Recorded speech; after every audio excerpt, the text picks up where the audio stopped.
কর্তৃপক্ষ কোথায়? এগুলা কারা করলো? এগুলা এতগুলা মানুষের সামনে কোথায় গেল? এতগুলা সামনের, হ্যাঁ আপনারা দেখেন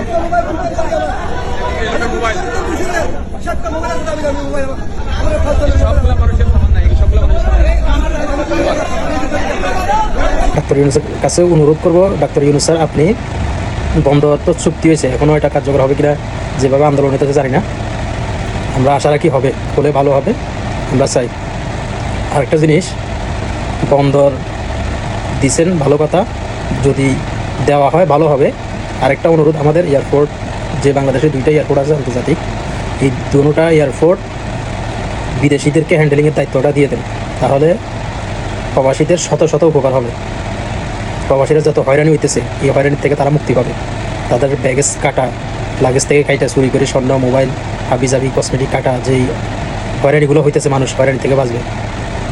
আর এয়ারপোর্টের টলিগুলো, এগুলো নাকি স্বর্ণ দিয়ে মরানো, এয়ারপোর্টের বাইরে টলিগুলো নিতে দেয় না, এগুলো স্বর্ণ দিয়ে মরানো।